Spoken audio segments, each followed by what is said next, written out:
అపోస్తుల కార్యాలు 10వ అధ్యాయము 1వ వచనం నుంచి చదువుతాం. ఇట్లా చూడండి, ఇక్కడ కొర్నేలి అనే ఒక మంచి దైవ భక్తిపరుడు గురించి ఈరోజు మనము తెలుసుకుందాం. దేవాదేవుడు కొర్నేలి అనే భక్తిపరుడు గురించి ఈరోజు మనకి కొన్ని విషయాలు బయలుపరచబోతూ ఉన్నాడు. అసలు ఈ కొర్నేలి అంటే ఎవరు? కొర్నేలి అసలు ఈ బైబిల్ గ్రంథంలో కొర్నేలికి ఇంత ప్రాముఖ్యత దేవుడు ఎందుకు ఇచ్చాడు? బైబిల్ గ్రంథంలో కొర్నేలు గురించి దేవుడు ఎందుకు రాయించాడు? మామూలు విషయం కాదు కదా. కొర్నేలు అనే పేరు ఈ బైబిల్ గ్రంథంలో ఉందంటే అతని జీవితం ఎంత ధన్యకరమో చూడండి. నిజానికి మన పేరు ఏదైనా ఒక పేపర్లో పడితే, మన పేరు ఒక పేపర్లో పడితే మనము ఎంతో ఆశ్చర్యపోయి ఆనందపడిపోతాం. నా పేరు పేపర్లో పడింది, నా పేరు పేపర్లో పడిందని మనం అందరం కూడా ఎంతో ఆనందపడిపోతాం, ఎంతో సంతోషపడిపోతాం. ఆ పేపరు క్లిప్పు దాన్ని మనము కట్ చేసుకుని దాచిపెట్టుకుని అందరికీ చూపిస్తాం. నా పేరు పేపర్లో పడింది, నా పేరు పేపర్లో పడింది అంటే పేపర్లో పడినందుకే అంత సంతోషం మనం పడుతుంటే, మరి బైబిల్ గ్రంథంలో పేరు ఉందంటే ఎంత సంతోషం ఉంటుంది చూడండి ఒకసారి. పేపర్లో పడిన పేరు ఎన్ని రోజులు ఉంటుంది? ఆ ఒక్క రోజుకే ఆ పేపర్ పనిచేస్తుంది. తర్వాత మరుసటి రోజు మరలా పేపరు వేరే న్యూస్ వచ్చేస్తుంది. ఆ పేపర్లో ఉన్న పేరు న్యూస్ పేపర్లో మన పేరు పెడితే దాన్ని ఎంతమంది జనం చూస్తారు? మహా అయితే ఒక రాష్ట్రంలో ప్రజలు చూస్తారు, మన తెలుగు రాష్ట్రాల్లో ప్రజలు చూస్తారు. కానీ ఈ బైబిల్ గ్రంథంలో ఉన్న పేరును ఎంతమంది చూస్తున్నారు, ఎంతమంది చదువుతున్నారు, ఎన్ని సంవత్సరాల పాటు చదువుతున్నారు? కొన్ని కోట్ల మంది ప్రజలు, కొన్ని దేశాలు, సుమారుగా మరి ఎన్నో ఒక 200 దేశాలు పైగా మరి ఉన్నటువంటి ఈ ప్రపంచంలో 125 దేశాలు ప్రత్యేకంగా క్రిస్టియన్ కంట్రీస్ ఉన్నాయి. ఆ 120 దేశాల్లోనూ ఈ బైబిల్ గ్రంథం ఉంటుంది. అంతేకాకుండా వేరే దేశాల్లో, క్రిస్టియన్ కంట్రీస్ కాని దేశాల్లో కూడా ఈ బైబిల్ గ్రంథం ఉంది. ప్రపంచమంతా కూడా బైబిల్ గ్రంథం ఉంది. మరి ప్రపంచంలో ఉన్న అన్ని దేశాల వారు కూడా ఈ కొర్నేలి అనే పేరును చూస్తున్నారు. అంటే ఎంతకాలం పాటు చూస్తున్నారు? ఈ బైబిల్ పుట్టబడిన దగ్గర నుంచి చూస్తూనే ఉన్నారు. ఈ బైబిల్ ఉన్నంతకాలము ఆ పేరు అందులోనూ ఉంటూనే ఉంటుంది. ఎంత ధన్యమైనటువంటి ధన్యకరమైన పరిస్థితి అండి. కొర్నేలు పేరును దేవుడు బైబిల్ గ్రంథంలో లిఖించాడు అంటే అతని గురించి ఏదో ప్రత్యేకత ఉంది. దేవుడు అతని ద్వారా ఆయన సంఘమునకు, ఆయన ప్రజలకు, ఈ ప్రపంచానికి లోన ప్రజలకు ఏదో చెప్పాలనుకుంటున్నాడు దేవుడు. అతని నుండి మనం ఏదో నేర్చుకోవాలనేది దేవుని యొక్క ముఖ్య ఉద్దేశము. అతని జీవితంలో నుండి కొన్ని విషయాలను మనము నేర్చుకోవాలి, పాటించాలనే దేవుని యొక్క ముఖ్య ఉద్దేశము. దేవుడు అతని గురించి పాఠము మనకి చెప్పడానికే అతన్ని బైబిల్ గ్రంథంలో ఉంచాడని నేను అనుకుంటాను. అతని జీవితంలో నుంచి మనం ఏం నేర్చుకుందామో ఇప్పుడు చూద్దాం. అసలు కొర్నేలు అంటే ఎవరు? అతడు ఏం చేసేవాడు? అతడు ఎలా దేవుడు భక్తిపరుడయ్యాడు? ఎలా రక్షణలోనికి వచ్చాడు? ఎవరు అతనికి రక్షణలో నడిపించారు? ఈ విషయాలు మనం కొద్ది నిమిషాలు బైబిల్లో నుండి మనం చూద్దాం. ఇంతకీ కొర్నేలు ఎవరంటే అతడు ఒక రోమియుడు.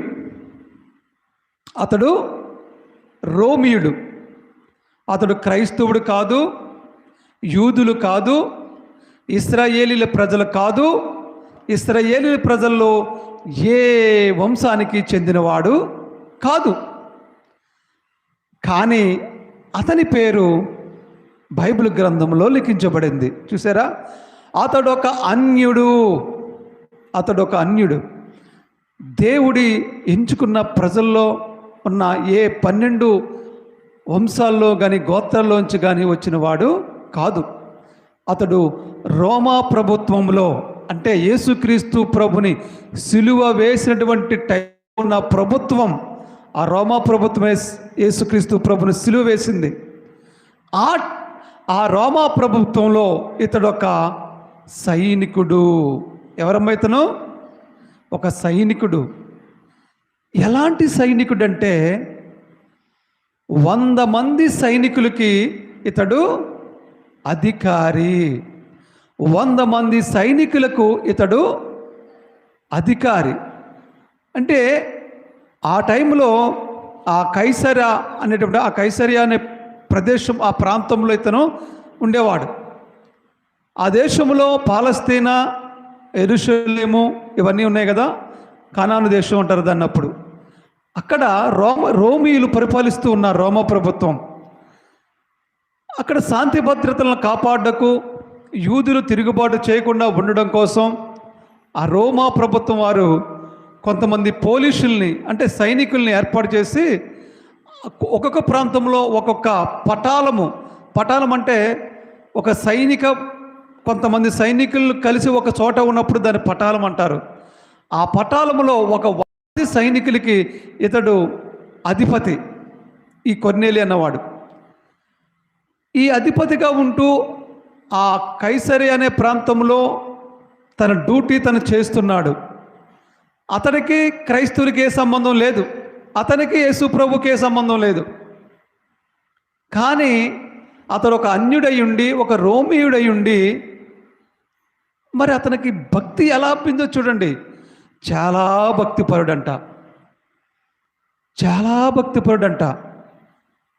అసలు యూదులు, ఈ రోమీయులకు అసలు పడదు. యూదులు రోమీయుల్ని అసహించుకుంటారు. అర్థమవుతుందా మీకు? ఎందుకు అసహించుకుంటారంటే యూదులు సున్నతి చేయించుకోబడ్డవారు.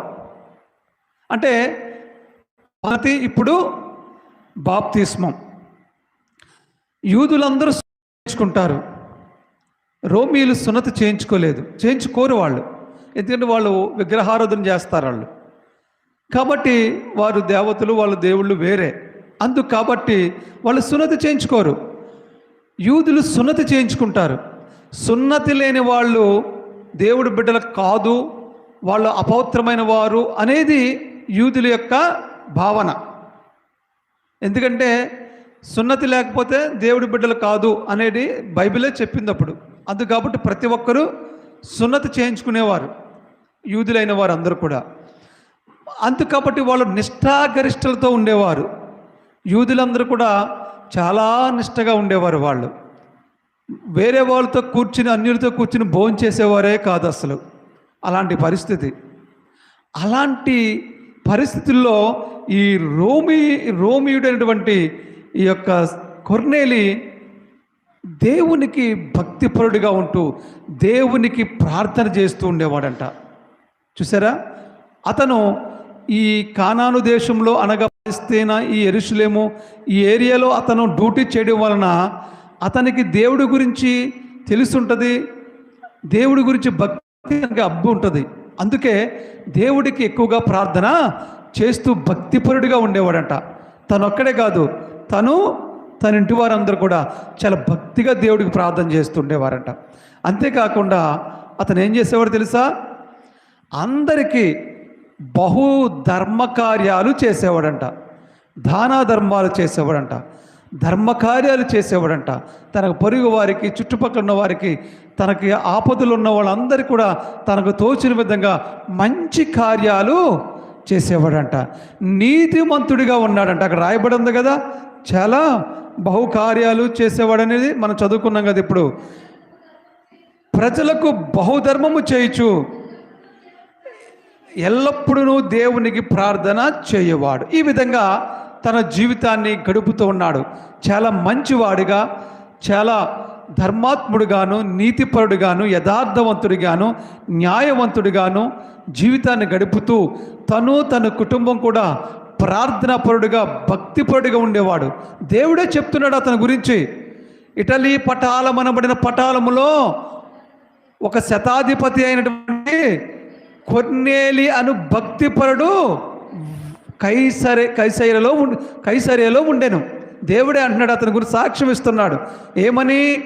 అతడు భక్తిపరుడు అని దేవుడు సాక్ష్యం ఇస్తున్నాడు. నీ గురించి దేవుడు సాక్ష్యం ఇస్తాడా? నువ్వు భక్తిపరుడువేనా? భక్తిపరుడువేనా? దేవుడు నీ గురించి సాక్ష్యం ఇవ్వగలడా? నువ్వు ప్రతిరోజు ప్రార్థన చేస్తున్నావా? దేవుడికి ప్రార్థనకి ఆ టైం ఈ టైం అని లేదు. కొర్నేలి ఎన్ని గంటలకు ప్రార్థన చేశాడు? 3 గంటలకు ప్రార్థన చేశాడు కొర్నేలి. మరి దేవుడికి ప్రార్థన చేయడానికి ఆ టైం ఈ టైం అని లేదు, ఏ టైం అయినా చేసుకోవచ్చు. నీ ఖాళీగా ఉన్నప్పుడు ప్రార్థన చేస్తున్నావా లేదా? నువ్వు ప్రతి సమయమందు అసమయమందు కూడా నువ్వు ప్రార్థన చేసుకోవచ్చు. ఎలాంటి టైంలోనే నువ్వు ప్రార్థన చేసుకోవచ్చు. నీ భక్తి నీకు ధైర్యం పుట్టించదా అని యోబు గ్రంథంలో రాయబడి ఉంటుంది. నీ భక్తే నీకు ధైర్యం పుట్టిస్తుంది. నువ్వు భక్తిపరుడుగాను ఉండాలి. కొర్నేలి భక్తిపరుడు, కొర్నేలి బహు ధర్మకార్యములు చేయువాడు. అందుకే దేవుని గ్రంథములో అతని పేరు లిఖించబడింది. అతను ఒక రోజున 3 గంటల ఏళ్ళప్పుడు ప్రార్థన చేస్తున్నాడంట. ఏం చేస్తున్నాడమ్మా? 3 గంటల టైంలో, మధ్యాహ్నం 3 గంటల టైంలో ప్రార్థన చేస్తూ ఉన్నాడంట. ప్రార్థన చేస్తూ ఉన్న సమయంలో ఒక అద్భుతం జరిగింది అతనికి. మధ్యాహ్నము 3 గంటల టైంలో ప్రార్థన చేస్తుంటే ఒక అద్భుతమైన కార్యము అతనికి జరిగింది. చూడండి, ఏది కార్యం ఏంటంటే, అతడు ఇంచుమించు 3 గంటలకు దేవుని దూత అతని యొద్దకు వచ్చి కొర్నేలి అని పిలుచుట దర్శనమందు తేటగా అతనికి కనబడెను. అతడు దూత వైపు తేరి చూచి భయపడి, ప్రభువా ఏమని అడిగాను. అందుకు దూత, నీ ప్రార్థనలను నీ ధర్మకార్యములను దేవుని సన్నిధికి జ్ఞాపకార్థముగా చేరినవి. ఇప్పుడు నీవు మనుషులను పంపి పేతురు అను మారు పేరు గల సీమోనును పిలిపించుము. అతడు సముద్రపు ధరినున్న సీమోనును ఒక చర్మకారుని ఇంట దిగి ఉన్నాడని అతనితో చెప్పెను.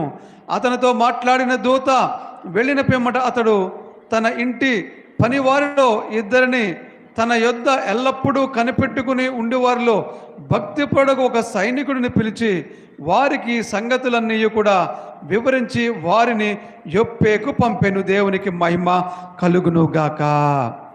3 గంటల టైంలో దర్శనం కలిగింది అతనికి. ఒక దేవదూత అతని దగ్గరికి వచ్చాడు. వచ్చి ఏమంటున్నాడు చూసారా? నీ ప్రార్థనలు నీ ధర్మకార్యాలు దేవుని సన్నిధికి జ్ఞాపకార్థముగా చేరినవి. గట్టిగా చప్పట్లు కొట్టి దేవుని మహిమపరుద్దామండి. గట్టిగా చప్పట్లు కొట్టి దేవుని మహిమపరుద్దాం. దూత వచ్చి కొర్నేలితో అంటున్న మాట చూడండి, ఎంత అద్భుతమో. నువ్వు చేస్తున్న ప్రార్థనలు, నువ్వు చేస్తున్న ధర్మకార్యాలు దేవుని సన్నిధిలో జ్ఞాపకార్థముగా. మనం ఫ్రెండ్స్కి గిఫ్ట్లు ఇచ్చుకుంటాం, పెళ్ళిళ్ళకి, మెచ్యూర్ ఫంక్షన్కి, బర్త్డే ఫంక్షన్స్కి, యానివర్సరీలకు, ఇంకా అనేక టైంలో గిఫ్ట్లు ఇస్తూ ఉంటాం. ఎందుకని? జ్ఞాపకార్థంగా, గుర్తుగా ఈ గిఫ్ట్ చూసినప్పుడల్లా నేను నీకు గుర్తొస్తూ ఉంటాను అన్నట్లుగా.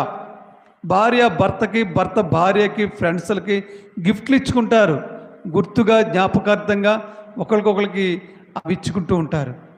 కొర్నేలి చేసే ధర్మకార్యాలు, ప్రార్థనలను దేవుని సన్నిధిలో జ్ఞాపకార్థంగా ఉన్నాయంట. అబ్బా, ఎంత మంచి మాట అన్నది. నీ ప్రార్థన, నీ ధర్మకార్యాలు దేవుని సన్నిధిలో జ్ఞాపకార్థంగా ఉంటున్నాయా లేదో చూసుకో. నువ్వు మరి నువ్వు చెక్ చేసుకోవాలి. హృదయ శుద్ధి లేని భక్తి ఎందుకు పనికిరాదు. హృదయ శుద్ధి లేకుండా నువ్వు ప్రార్థన చేసిన దేవుడు వినడు. హృదయానికి సున్నతి చేయించుకోవాలి. ముందు నువ్వు ఏం చేయాలి?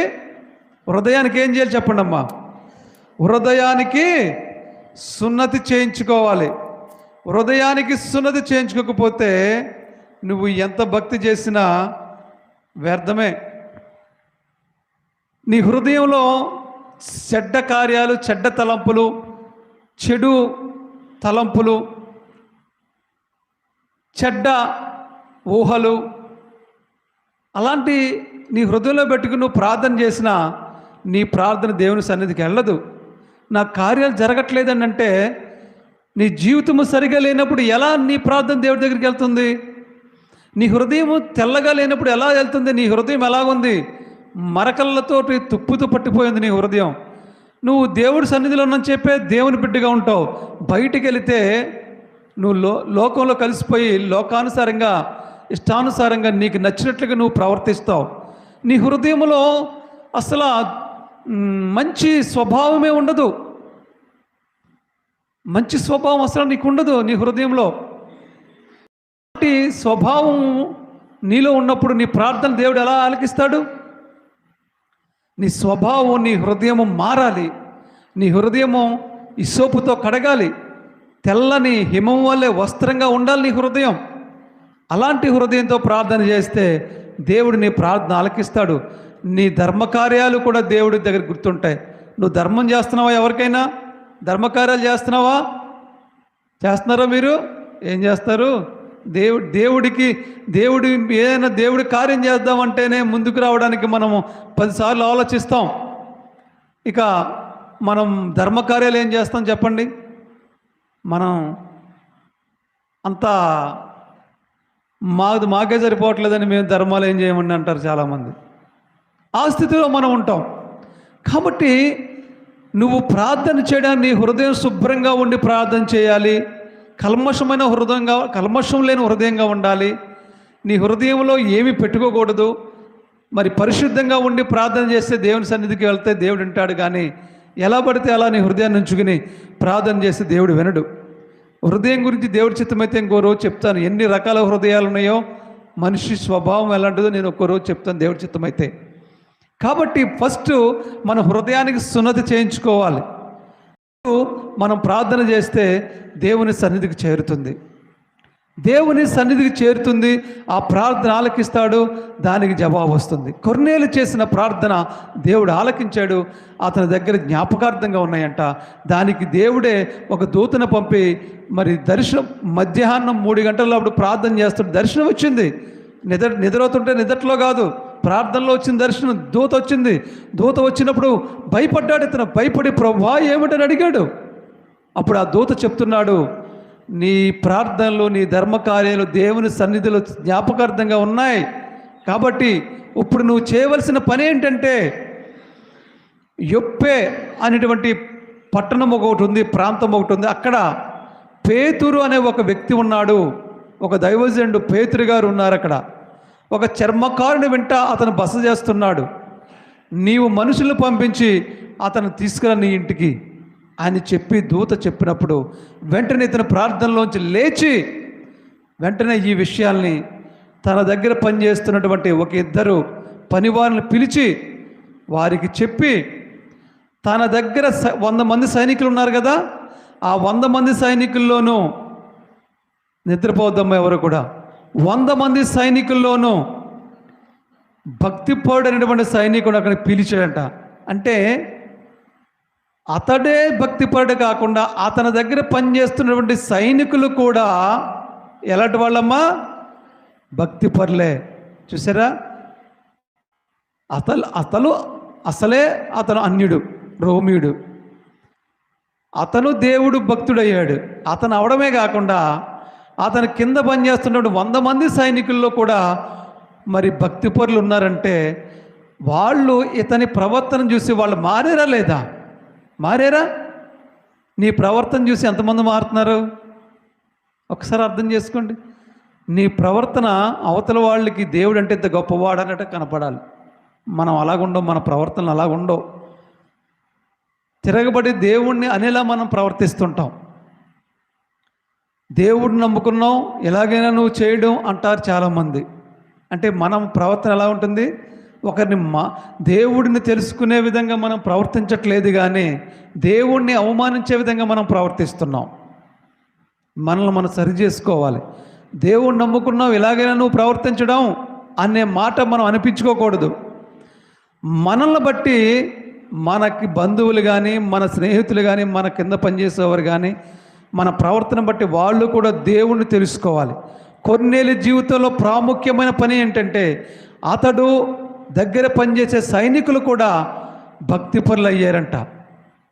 అంటే అతను మంచివాడు, అతను ధర్మము చేయవాడు, నీతిమంతుడు, అలాంటి వాడు దేవుడు నమ్ముకున్నాడంటే ఇతడు చాలా గొప్ప దేవుడు, అందుకే కొర్నేలు నమ్ముకున్నాడని అతని దగ్గర పనిచేసే సైనికులు కూడా దేవుని నమ్ముకున్నారు. అంటే అతడి జీవితంలో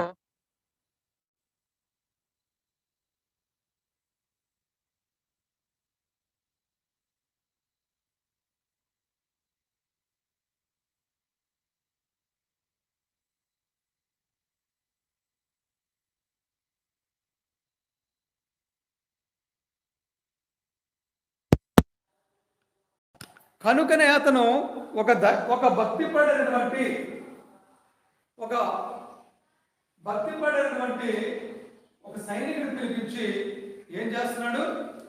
ఒక భక్తి పడినటువంటి సైనికుడిని పిలిపించి పని అప్పగిస్తున్నాడు. నువ్వు వెళ్ళి యొప్పే అనే ప్రాంతానికి వెళ్ళి నువ్వు చేయవలసింది ఏంటంటే, అక్కడ పేతురు అనేటువంటి ఒక ఆయన ఉన్నారు, ఆయన నువ్వు తీసుకురావాలని. ఎవరిని పడితే వాళ్ళని పంపించాడా? ఎవరు పంపిస్తున్నాడు? భక్తిపరుడైనటువంటి వ్యక్తిని, ఇతని దగ్గర నమ్మకంగా పనిచేసే ఇద్దరు మనుషుల్ని పంపిస్తున్నాడు. రోజున మనం అతని దగ్గర నేర్చుకోవాల్సిన అంశం ఏమిటంటే, అతడు అన్యుడై ఉన్నాడు, అతనికి యూదునికి సంబంధం లేదు, అతడు విగ్రహారాధనలో నుంచి వచ్చిన మనిషి అయినా కానీ దేవుణ్ణి అంగీకరించాడు, దేవుడిని నమ్ముకున్నాడు, భక్తిపడిగా ఉన్నాడు, యథార్థవంతుడిగా ఉన్నాడు, ధర్మకార్యం చేస్తున్నాడు. అంతేకాకుండా తను ఇతరులు కూడా ఇన్స్పైరింగ్ చేసే పర్సన్గా ఉన్నాడు, మాదిరికరంగా ఉన్నాడు. అతను బట్టి అనేకులు దేవుణ్ణి నమ్ముకున్నారు, భక్తిపడులు అయ్యారు. అది అతని దగ్గర నుంచి మనం నేర్చుకోవాలి. మనల్ని బట్టి ఇతరులు కూడా దేవుణ్ణి నమ్ముకునేలా మనం ప్రవర్తన ఉండాలి. అది ముఖ్యమైనది. కొన్నేళ్ళ జీవితం నుంచి మనం నేర్చుకోవాలి, మంచిది. అయితే ఇక్కడ దూత వచ్చి అతనికి దర్శనంలో పేతురును మీ ఇంటికి తీసుకురా అని చెప్పవలసిన అవసరం ఏముంది అనే విషయం గురించి మనం చూద్దాం. ఎందుకు దూత వచ్చి పేతురు దైవజనటువంటి పేతుర్ని కొర్నేలు ఇంటికి తీసుకురమ్మని దేవుడు పంపించాడంటే, కొర్నేలుకి ఏముందంటే భక్తి ఉంది, ప్రార్థనా జీవితం ఉంది, బహు దాన ధర్మాలు చేసే పద్ధతి ఉంది, నీతిమంతుడిగా ఉన్నాడు, ఇవన్నీ ఉన్నాయి. వీటి వల్ల అతడు పరలోక రాజ్యంలోకి వెళ్తాడా? చెప్పండి మీరు. వెళ్తాడమ్మా? వెళ్తాడా? వెళ్ళడు. అతను మంచివాడే, దేవుడు నమ్ముకున్నాడు, అతను ప్రార్థన చేస్తున్నాడు, తన ఇంటి వారందరూ ప్రార్థన చేసేలా చేశాడు. అంతేకాకుండా బహు ధర్మకార్యాలు చేస్తున్నాడు. ఎంత ప్రార్థనాపడంటే అతని ధర్మకార్యాలు, అతని ప్రార్థనలు దేవుడి దగ్గరికే వెళ్ళి అంత గొప్పవాడు. అయితే అతను చనిపోతే దేవుడి దగ్గరికి వెళ్ళాడు, నరకానికి పోతాడు. అతని ప్రార్థనలు, అతని ధర్మకార్యాలు ఎక్కడికి వెళ్ళి? దేవుడి దగ్గరికి వెళ్ళి. ఈ దశలో కానీ అతను చనిపోయాడంటే అతను మాత్రం దేవుడి దగ్గరికి వెళ్ళడు. అదేంటండి? అతని ప్రార్థనలు దేవుడి దగ్గరికి వెళ్తున్నాయి, అతని ధర్మకార్యాలు దేవుడి దగ్గరికి వెళ్తున్నాయి, అతని వల్ల అనేకులు దేవుడు నమ్ముకున్నారు. అతను అంత మంచివాడని దేవుడే వచ్చి సాక్ష్యం చెప్తున్నాడు, భక్తిపడని దేవుడు రాయించాడు. లోకానికి ఎందుకు వెళ్ళండి? నో, వెళ్ళడు. ఎందుకు వెళ్ళడంటే అన్నీ ఉన్నాయి కానీ అతనికి ఒకటి తక్కువగా ఉంది. ఏమిటంటే రక్షణ తక్కువగా ఉంది. బాప్తిస్మం అతనికి లేదు. దేవుడి గురించిన సువార్త అతను ఇంకా వినలేదు. దేవుడిని తన సొంత రక్షకుడిగా తన నోటితో ఒప్పుకొని తన హృదయంలో అంగీకరించి బహిరంగంగా దేవుణ్ణి ఒప్పుకుని బాప్తిస్మం పొందుకున్నప్పుడే అతనికి రక్షణ లభిస్తుంది. అది మిస్ అవ్వకూడదని దేవుడు ఏం చేస్తాడు తెలుసా? వెంటనే దేవదూతను దేవుడు పంపించి అతని కొరకు ఒక దైవజనుడిని సిద్ధపరిచి, అక్కడ దైవజనుడిని సిద్ధపరిచాడు, ఇక్కడ విశ్వాసులు సిద్ధపరిచాడు. ఈ వీళ్ళందరినీ కలపడానికి దేవుడు దూతను పంపించాడు. దేవుడు గొప్ప ప్రణాళిక చెప్పడానికి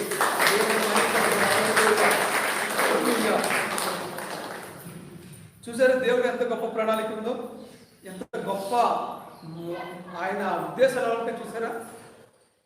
ఇతడు ఈ విధంగా చనిపోకూడదు, రక్షణ లేకుండా చనిపోతే అతను వాడని దేవుడు తెలిసి వెంటనే దూతను పంపించి అతను పరలోకానికి వెళ్ళేలాగా దేవుడు అతని ప్రణాళిక సిద్ధం ఉన్నాడు.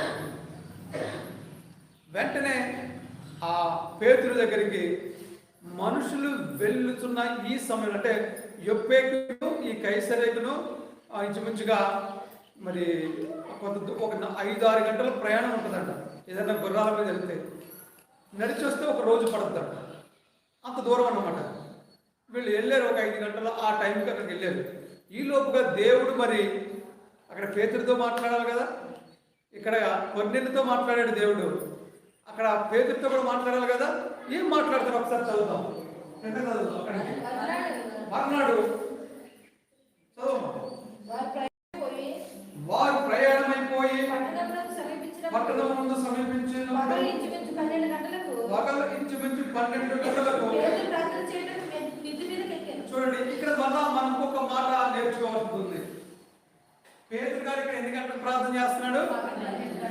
పగలు 12 గంటలకు.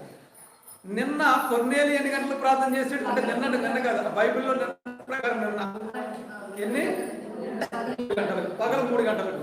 ఈయన మధ్యాహ్నం 12 గంటలకు. చూసారా, ప్రార్థన చేయడానికి సమయం ఏ సమయమైనా పర్లేదు, ఎప్పుడైనా చేసుకోవచ్చు. నేను అనుకుంటున్నాను పేతురు గారు 12 గంటల టైంలో భోజనం టైం కదా, భోజనం టైంలో అప్పుడు పైకి మిద్దెక్కి ఎందుకు ప్రార్థన చేస్తున్నట్టు ఆయన? అంటే భోజనానికి ముందు ఆయన ప్రార్థన చేసుకునే అలవాటు ఉందేమో. ఎందుకంటే ఆయన ఒక అతిథిగా వెళ్ళాడు. ఒక సీమోను అనే ఒక చర్మకారుని ఎంట అతను బస చేస్తున్నాడు. బహుశా వాళ్ళు ఆహారం సిద్ధపరుస్తున్నారేమో ఆ టైంలో. ఈ లోపుగా ఈయన మిద్ది మీదకి ఎక్కి, పైన స్లాబ్ మీదకి ఎక్కి ప్రార్థన చేసుకుంటున్నాడంట 12 గంటలకి. చూసారా, ఊరికినే గొప్పవాళ్ళు ఎవరండి? ప్రార్థన ప్రార్థన ప్రార్థన ప్రార్థన ఉండాలి. ఇంపార్టెంట్గా ప్రార్థన ఉండాలి. 12 భోజనానికి ముందు ప్రార్థన చేస్తున్నామన్నమాట పేతురు గారు. చేస్తున్న సమయంలో ఒక అద్భుతం జరిగింది అతనికి. ఏం జరిగింది అద్భుతం? చదవమ్మా. అతను మిక్కిలి ఆకలి భోజనము ఇంటి వారు సిద్ధము చేయుచుండగా పరవశుడై ఆకాశము తెరవబడి 4 చెంగులు పట్టి నింపబడిన పెద్ద దుప్పటి ఒకటి, ఒక విధమైన పాత్ర భూమి మీదకి దిగి వచ్చడం చూసాను. అందులో భూమి యందు సకల విధములైన చూడు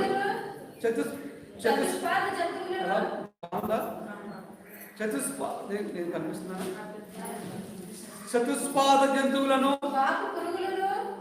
ప్రాకు పురుగులను, ఆకాశ పక్షులను ఉండేను. దేవునికి మహిమ కలుగును గాక. చూడండి, ఇతడు మిక్కిలి ఆకలి కొన్నాడంట. ఈ లోపుగా వాళ్ళేమో ఆహారము సిద్ధపరుస్తున్నారంట. వాళ్ళు ఆహారం సిద్ధపరిచే సమయంలో, ఈయన ఆకలిగా ఉన్న సమయంలో ఈయన విద్యకి ప్రార్థన చేస్తుంటే ఆ ప్రార్థనలో ఒక దర్శనం చూశారంట. ఏమిటి ఆ దర్శనం అంటే, ఆకాశం నుండి పెద్ద దుప్పటి ఒకటి, 4 చెంగులతో దుప్పటి ఒకటి దిగబడియో, ఒక పాత్ర అందులో ఉండటయో, ఆ పాత్రలో భూమి మీద ఉన్నటువంటి సకల చతుష్పాద జంతువులు అన్నీ అందులో ఉన్నాయంట. అన్నీ అందులో ఉన్నాయంట. అంటే ఎన్ని రకాల కీటకాలు ఉంటాయి, ఎన్ని రకాల జంతువులు ఉంటాయి, ఎన్ని రకాల పురుగులు ఉంటాయో, పాములు ఉంటాయో, చేపలు ఉంటాయో, ఏముంటాయి అన్నీ అందులో ఉన్నాయంట జంతువులు. అవి ఈయన దగ్గరికి వచ్చినాయి అంట దర్శనంలో. మధ్యాహ్నం 12 గంటలకి, రాత్రి నిద్రవుతున్న 12 గంటలప్పుడు కాదు, మధ్యాహ్నం 12 గంటలకి దర్శనంలో ప్రార్థన చేస్తుంటే దేవుడు దర్శనం ఇచ్చాడు ఇతనికి. ఇచ్చి ఏం చెప్తాడు అక్కడ దేవుడు ఏం చెప్తున్నాడంటే ఆ దర్శనంలో చెప్పమ్మ, చదవమ్మ. అప్పుడు పేతురు, నీవు లేచి చంపుకొని తినమని ఒక శబ్దం వినపడిందంట. పేతురు, ఆకలేస్తుంది కదా నీకు, వీటిలన్నీ చంపుకొని నువ్వు తిను అనే ఒక స్వరం వినబడుతుందంట అతనికి, ఒక శబ్దం. అయితే పేతురు ఏమంటాడు చూడండి, వద్దు ప్రభువా, నిషిద్ధమైనది అపవిత్రమైనది ఏదైనాను నేనెన్నడూ తినలేదు. ఎందుకంటే ఇతను ఎవరు? యూదుడు. పేతురు గారు యూదుడు. అతడు చాలా నిష్ఠాగరిష్ట కలిగిన వాడు, సున్నతి కలిగి అపవిత్రమైనది ఏది ముట్టుకోడు. అసలు అంత పవిత్రంగా సేవ చేస్తున్నాడు, అంత పవిత్రంగా భక్తి చేస్తున్నాడు, అంత పవిత్రంగా ఉంటాడు. దేవుడు అంటున్నాడు, ప్రభువా నేను ఎప్పుడు ఇలాంటి నిషిద్ధమైన, దేవుడు నిషిద్ధంగా పాత గ్రంథం ఉంటాయి, ఏమేమి తినొచ్చు ఏమేమి తినకూడదు అనేవి అన్నీ లెక్కపెట్టి ఉంటాయి. నేను ఇంకో రోజు మీకు చూపిస్తాను, ఇప్పుడు టైం సరిపోదు. ఆ తినకూడదు అని కూడా దేవుడు చెప్పాడు. దాని ప్రకారంగా పేతురు గారు అంటున్నాడు, ప్రభువా నిషిద్ధమైనవి నేను ఎప్పుడు కూడా ముట్టుకోలేదు కదా అంటున్నాడు. అప్పుడు దేవుడు ఏమన్నాడు చూడండి, దేవుడు పవిత్రము చేసిన వాటిని నీవు నిషిద్ధమైన వాటిగా ఎంచకూడదని మరలా రెండవ మారు చెప్పాను. దేవుడికి స్తోత్రం, హల్లెలూయా. ఇప్పుడు దేవుడు ఏమంటాడంటే, పాత నిబంధన టైంలో దేవుడు చెప్పాడు కొన్ని నిషిద్ధమైనవి కొన్ని తినవచ్చని. ఇప్పుడు యేసు ప్రభు చెప్తున్నాడు, ఇప్పుడు దేవుడు మళ్ళా చెప్తున్నాడు అక్కడ. ఇప్పుడు పరిశుద్ధాత్మ దేవుడు ఒక దర్శనం ఇచ్చి పేతురుతో అంటున్నాడు, ఇప్పుడు దేవుడే వాటిని పవిత్రపరిచాడు, ఇప్పుడు నువ్వు తినొచ్చు, నువ్వు మళ్ళా వాటిని నిషిద్ధపరిచి నువ్వు అనకూడదు. ఇంకా దేవుడు పరిశుద్ధపరిచినప్పుడు నువ్వు నిషిద్ధమనేవి ఎలాగంటున్నావు అని దేవుడు బయటి శబ్దం రూపంలో ఇతనికి చెప్తూ ఉన్నాడు. అయితే ముమ్మారు జరిగింది, కానీ పేతురు వాటిని తినలేదు. అప్పుడు ఆ పాత్ర పరలోకానికి ఎత్తబడిపోయింది. అప్పుడు ఈయన ప్రార్థనలోంచి లేచాడు. తర్వాత ఏం జరిగింది చూడు, ఒకసారి చదవండి. ఆలోచించుకుంటున్నాడు. కొన్నేళ్ళు పంపిన మనుషులు సీమోను ఇల్లు ఏదని విచారించేచుండగా తెలుసుకుని వాకిట నిలిచి ఇంటి వారిని పిలిచి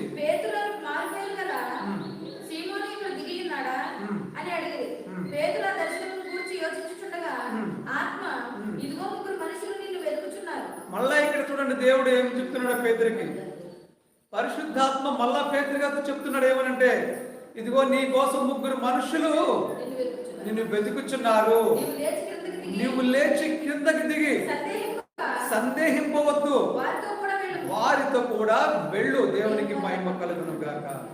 చూసారా, ఎక్కడో కైసర్యం పట్టణం, ఎక్కడో యొప్పే పట్టణం. ఆయన ఎవరో ఈయనకి తెలియదు, ఈయనెవరో ఆయనకి తెలియదు. అక్కడ కొన్నేళ్ళతో చెప్పాడు, పలానా చోట పలానా ఇంటి దగ్గర పేతురు గారిని తీసుకురాళ్ళని. ఇక్కడ పేతురుతో దేవుడు చెప్తున్నాడు, నీ కోసం 3 మనుషులు వచ్చే నేనే పంపించాను, నువ్వు డౌట్ పడకు, భయపడకు, డౌట్ పడకు, వీళ్ళు ఎవరో అని అనుకోకు, నేను పంపిస్తున్నాను, నువ్వు వెళ్ళు సందేహించా అన్న. చూసారు దేవుడు ఎలా కలుపుతున్నాడో, ఆయన దేవుడి బిడ్డలే, ఈయన దేవుడి బిడ్డల మధ్యలో దేవుడు కలుపుతున్నాడు. మీరెవరో, నేనెవరో, వాళ్ళెవరో, వీళ్ళెవరో, వాళ్ళెవరో, ఎవరు కలిపారు మనల్ని? మనం ఎలా, ఇప్పుడు మనము ఒక ఆత్మ బంధువులుగా ఉన్నాము అంటే ఎందుకున్నాం మనం ఇక్కడ? దేవుడికి కలిపేడిగా ఉన్నాము. ఈ బంధం చాలా శ్రేష్టమైనది, మనం దీనికి చాలా విలువ ఇవ్వాలి. అర్థమవుతుందా మీకు? చాలా గొప్ప విలువ ఇవ్వాలి దీనికి. ఈ విలువ తెలియనప్పుడు దేవుని ప్రేమను మీరు సరిగ్గా తెలుసుకున్నట్లే లెక్క. అర్థమవుతుందా మీకు? ఈ దేవుడు పెట్టిన ఈ బంధాన్ని, దేవుడు పెట్టిన ఈ యొక్క ప్రేమను మనం సరిగా తెలుసుకోకపోతే మనం దేవుడి ప్రేమను సరిగా రుచి చూడనట్టే లెక్క. మనం ఏం చేస్తాం, ఎక్కువగా మనకి ఎవరైతే బంధువులు ఉన్నారో, ఎవరైతే మనకి చుట్టాలు ఉన్నారో, స్నేహితులు ఉన్నారో, వాళ్ళే మనం ఎక్కువగా బంధువులుగా చూస్తాం. కానీ ఈ యేసు రక్తంలో కడగబడినటువంటి ఈ సంఘమైనటువంటి ఈ బంధుత్వాన్ని మనం చాలా తక్కువగా చూస్తాం.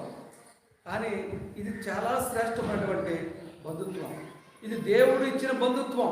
దీన్ని మనము అశ్రద్ధ చేయకూడదు. దేవుడు కొన్నేళ్ళని చూడండి, దేవుడు కొన్నేళ్ళతో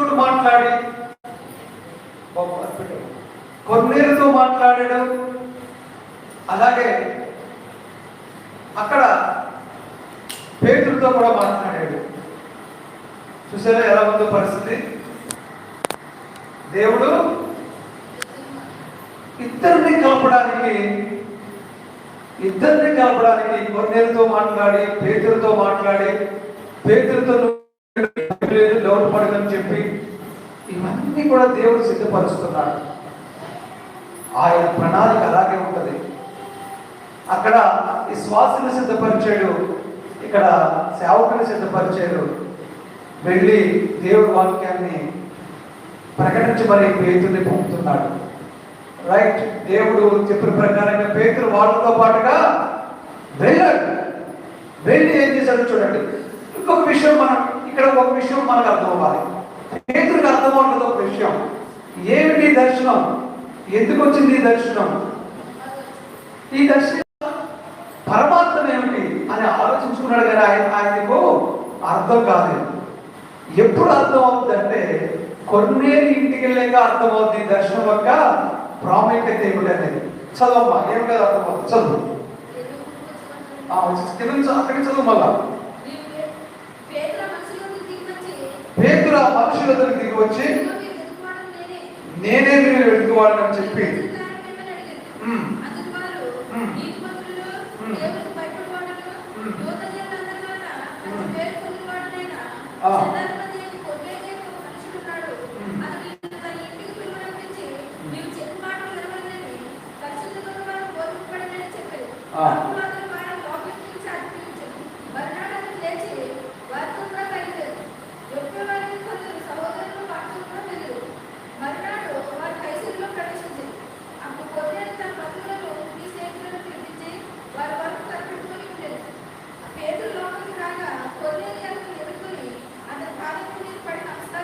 చాలు, దేవుడికి మహిమ కలుగునుగాక. ఇక్కడి నుండి కొంతమంది నుండి కొంతమంది సహోదరులు పేతురు గారు కూడా వెళ్ళారు.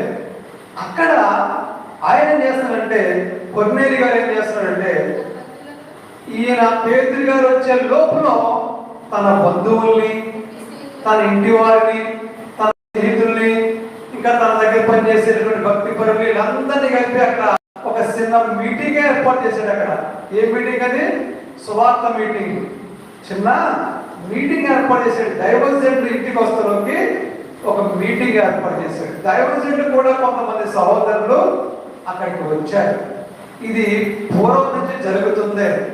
దైవజనుడు కూడా ఎక్కడైనా మీటింగ్ జరుగుతుంటే సహోదరులు వెంట వెళ్ళడం, అలాగే మీటింగ్ జరిగే కాడ జనాన్ని, చుట్టాలని పిలుచుకోవడం, బంధువుల్ని పిలుచుకోవడం, ఇంటి వాళ్ళని పిలుచుకోవడం, ఇదంతా కూడా జరుగుతున్నదే. ఇక్కడ రెండు విషయాలు మనం నేర్చుకోవాలి. దేవుడు ఇక్కడ మీకు అర్థమవుతుంది, బహుగా అర్థమయ్యే విషయం ఏంటంటే, దేవుడు ఇక్కడ ఆత్మ బంధువులు మనల్ని వదిలిపెట్టలేదు, బయట వాళ్ళని వదిలిపెట్టలేదు, అలాగే చుట్టాలను, స్నేహితులను, బంధువుల్ని కూడా వదిలిపెట్టలేదు. వదలొద్దన్నాడు. మీకు అర్థమైందా?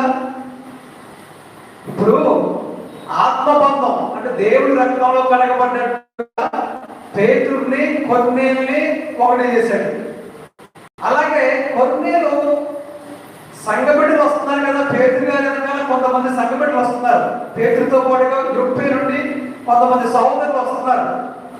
చాలా మంది వీళ్ళు ఇక్కడ కూటం జరిగిపోతుంది అనుకున్నాడు. కొన్నేలి ఏం చేస్తున్నాడు? తన బంధువులందరినీ పోగేశాడు, తన స్నేహితులందరినీ పోగేశాడు, తన ఇంటి వారిని పోగేశాడు. అంటే మనము మన చుట్టాలని వదులుకోకూడదు, మన బంధువుల్ని వదులుకోకూడదు, మన స్నేహితుల్ని వదులుకోకూడదు, అలాగే సంఘ సహోదరుని అసలే వదులుకోకూడదు. వాళ్ళని వీళ్ళతో పాటుగా వాళ్ళతో పాటు కూడా మనం ఏం చేయాలి? దేవుడికి దగ్గర చెయ్యాలి. మనకు వాళ్ళు ఉండాలి, ఇంకెవరు ఉండాలి? సంఘ సహోదరులు కూడా ఉండాలి. ఇక్కడ ఈ పాఠం మనం నేర్చుకోవాలి. పేతురు గారు కూడా యుప్పే నుండి కొంతమంది సహోదరులు వస్తున్నారు. అలాగే ఇక్కడ కొన్నేమో కొంతమంది బంధువుల్ని, చుట్టాలని, స్నేహితుల్ని, తన ఇంటి వారిని అందరినీ పోగేసి ఒక మీటింగ్ ఏర్పాటు చేశాడు. దైవజనుడు వచ్చగానే లోపలికి కొన్నేరు గబగబా ఎదురెళ్ళి నమస్కారం చేసి లోపలికి తీసుకెళ్ళి తన పాదాల మీద పడి నమస్కారం చేశాడు దైవజనుడు. అప్పుడు దైవజనుడు అన్నాడంట, పేతురు గారు అన్నారంట, వద్దొద్దు తప్పు, నేను కూడా మీలాంటి నరుడినే, నా పాదాల మీద నువ్వు పడవలసిన అవసరం లేదు, యేసు ప్రభు పాదాల మీద పడాలి అన్నట్లుగా చెప్పాడు. దేవునికి స్తోత్రం, హల్లెలూయా. అక్కడ జనాన్ని చూసిన తర్వాత ఈయనకి అర్థమైంది. ఏమర్థమైందంటే, ఇంతకు ముందు నిషేధించబడిన వస్తువులన్నీ కూడా వచ్చినాయి కదా,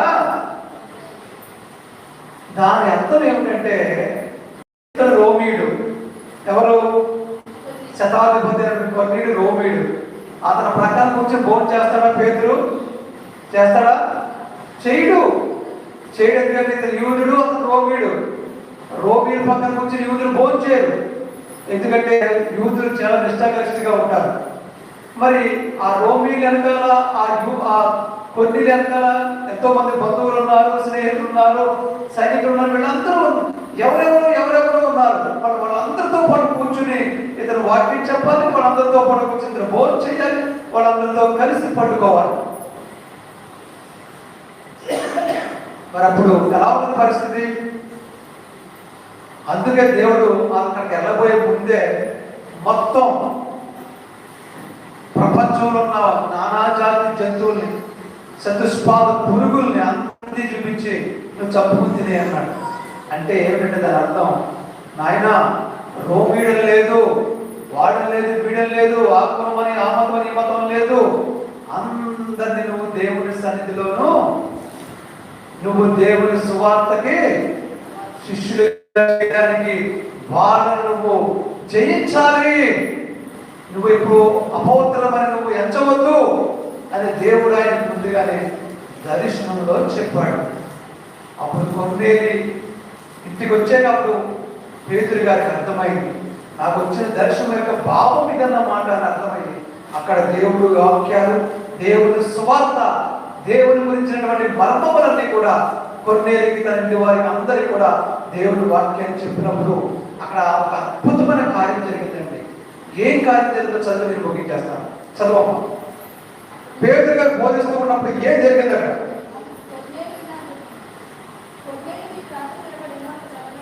అక్కడ నువ్వు ఇంతకు నుంచి మళ్ళా ఉంటావు కదా, అక్కడి నుంచి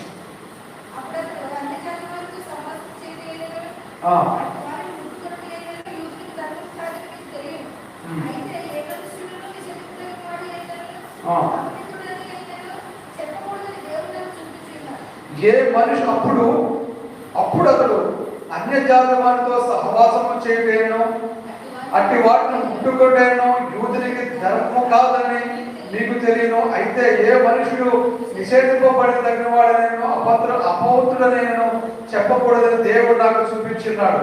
కాబట్టి నన్ను పిలిపించినప్పుడు అట్లా చెప్పగా వచ్చింది కనుక ఎది నిమిత్తం నన్ను పిలిచిందో దాని గురించి అడుగుతున్నాను వారితో చెప్పాను.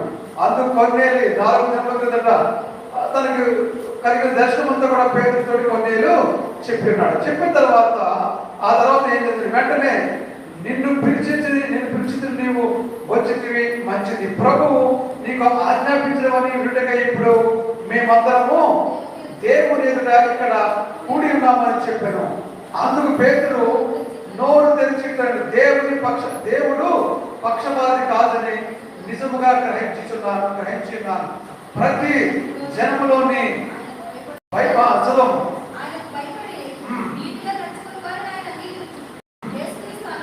యేసుక్రీస్తు అందరికీ ప్రభువు.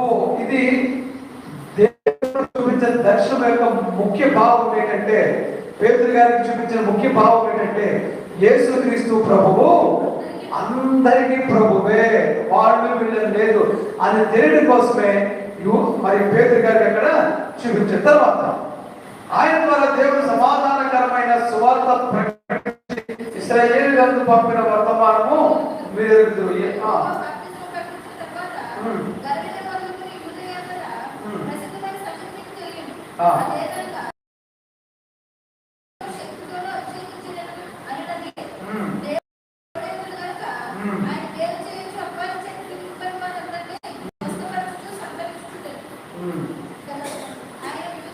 అప్పుడు 44 ఒకసారి పేతురు ఈ మాటలు ఇంకా చెప్పుచుండగా అతను బోధ విన్న వారందరి మీదకి పరిశుద్ధాత్మ దిగను, సున్నతి పొందిన వారిలో పేతురుతో కూడా వచ్చిన విశ్వాసులందరూ పరిశుద్ధాత్మ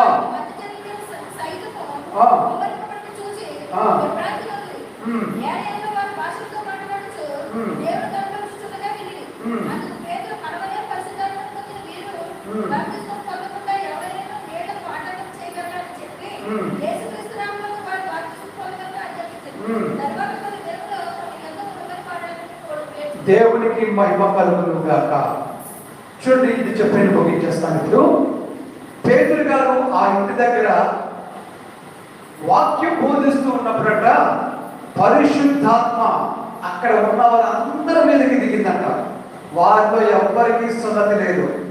పేతురు గారికి సున్నతి ఉంది, ఆయన కూడా వచ్చిన విశ్వాసానికి సున్నతి ఉంది, కానీ అక్కడ ఉన్న వాళ్ళు ఎవరి మీదకి కూడా సున్నతి లేదు. అయినా కానీ పరిశుద్ధాత్మను దిగాడు వాళ్ళందరి మీదకి. దిగి వాళ్ళందరూ అన్య భాషలు మాట్లాడుతూ దేవుడిని స్తుతిస్తూ ఉంటుంటే పేతురు గారికి కూడా కొంతమంది విశ్వాసాలు వచ్చారు కదా యొప్పే నుండి. వాళ్ళు ఆశ్చర్యపోయారట. ఆశ్చర్యపోయి ఏంటి పేతురు గారితో అన్నారు, ఏంటిది వాళ్ళ మీద దేవుడు ఇలా దిగి ఉన్నాడేంటి, ఆ సున్నతి లేని వారి మీద పరిశుద్ధాత్మను దిగి ఉన్నాడని చూసి ఆశ్చర్యపోయినప్పుడు పేతురు గారు ఒక మాట అన్నాడంట, చూడండి ఇప్పుడు వీళ్ళు బాప్తిస్మం పొందడానికి ఎవరైనా ఆటంకం చెప్పగలరా? ఎందుకంటే పరిశుద్ధాత్మ దేవుడే వాళ్ళని అంగీకరించారు, పరిశుద్ధాత్ముడే వాళ్ళ మీదకి వచ్చాడు. కాబట్టి ఇప్పుడు సున్నతి లేని వాళ్ళైనా సరే వాళ్ళు అయినప్పటికీ కూడా వాళ్ళు బాప్తిస్మం తీసుకోవడానికి వాళ్ళకి ఏ అభ్యంతరం లేదు, ఎవరు ఆటంకం పరచలేరు అని అక్కడ నీళ్ళకి ఎవరైనా ఆటంకం కలిగించగలరా అని పేతురు గారు చెప్పి ఏమన్నాడంటే వాళ్ళందరికీ ఆజ్ఞాపించాడట, మీరు బాప్తిస్మం పొందండి అని వాళ్ళందరికీ ఆజ్ఞాపించి అక్కడ ఇవన్నీ అయిన తర్వాత ఆ ప్రజలందరూ కూడా ఎంతో సంతోషపడి, కొన్నేళ్ళు ఎంతో సంతోషపడి దేవుని యొక్క ప్రేమను తెలుసుకుని, అయ్యో ఇంతకాలం నేను దాన ధర్మాలు చేస్తున్నాను, ప్రార్థన చేస్తున్నాను, పరలోకం వెళ్ళాలంటే ఏం చేయాలో నాకు తెలియలేదు, మీరు వచ్చిన తర్వాత నాకు తెలిసింది, ఇప్పుడు నేను పొందాలని చెప్పి ఆయన ఇంకా కొన్ని దినాలు మీరు మా ఇంటి దగ్గరే ఉండి దేవుడి గురించి మాకు చెప్పండి అని ఆయన కొన్ని దినాలు పేతురు గారిని అక్కడ ఉంచేసుకున్నాడంట. కొన్ని చూసారా ఎంత అద్భుతంగా జరిగిందో. దేవునికి మహిమ కలుగును గాక. ఈ విధంగా కొర్నేలు జీవితము అక్కడ అద్భుతకరంగా దేవునికి ఒక సాక్షాత్తంగా అతను జీవించాడు. అతడు మరి దాన ధర్మాలు చేయడమే కాకుండా దేవుని ప్రార్థన చేయడమే కాకుండా దేవునికి బాప్తిస్మం కూడా తీసుకోవడానికి అక్కడ దేవుడు అవకాశం కల్పించాడు. మరి ఎంతో దేవుని సువార్తను వినడానికి అతనికి దేవుడు అవకాశం కల్పించాడు. అతనే కాకుండా అతను ఎంతో జనాన్ని అక్కడ పిలిపించుకొచ్చి దేవుని వాక్యాన్ని వినడానికి అతను కారకుడయ్యాడు. కాబట్టి కొన్ని నుండి మనం నేర్చుకోవాల్సినటువంటి మరి గుణాలు ఏంటో మీకు అర్థమైనయా? ఏమర్థమైనా నాకు ఒకసారి చెప్పండి, మీకు ఏమర్థమైనయా? అమ్మ అందరూ కొన్ని నుండి ఏమి మనం నేర్చుకోవాలి? భక్తి, అమ్మా ధర్మం చేయాలి,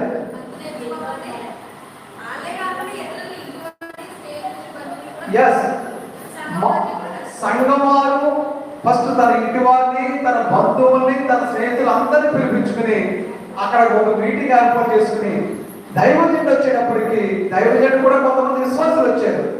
ఆ విశ్వాసులు ఈ సంఘముడు ఈ యొక్క భక్తులు వీళ్ళందరూ కలిసి ఒక మీటింగ్ ఏర్పాటు చేసుకుని అక్కడ దేవుడి నామాన్ని కనపరిచారు, దేవుడిని మహిమపరిచారు, దేవుడి బాప్తిస్మం పొందుకోవడానికి అక్కడ ఒక అవకాశం దేవుడు వాళ్ళకి ఇచ్చారు. కాబట్టి మనం నేర్చుకోవాల్సింది ఏంటంటే కొన్నేళ్ళు ఒక్కడే కాదు, తను చూసి తన ఇంటి వారు, తన బంధువులు, తన స్నేహితులందరూ దేవుడిలోనికి మరి నడిపించబడ్డారు. తన దగ్గర పనిచేస్తున్నటువంటి సైనికులు కూడా దేవుడు నడిపించబడ్డారు. అతను ఒక అన్యుడైంది దేవుడిని తెలుసుకోవడంలో ఆసక్తి కలిగి ఉన్నాడు. మనం కూడా ఆ విధంగా కొన్నేళ్ళ వలె భక్తి పనులుగా ఉండాలి, కొన్నేళ్ళ వలె ప్రార్థనా పనులుగా ఉండాలి, కొన్నేళ్ళ వలె మన మంచి జీవితాన్ని కొన్నేళ్ళు చేసిన ప్రార్థన దేవుడి సన్నిధి దగ్గరికి వెళ్ళింది. మనం చేసే ప్రార్థన కూడా దేవుడి సన్నిధి దగ్గరికి వెళ్ళాలి. దేవుడి మాటలను దీవించి ఆశీర్వదించును గాక. ఆమేన్.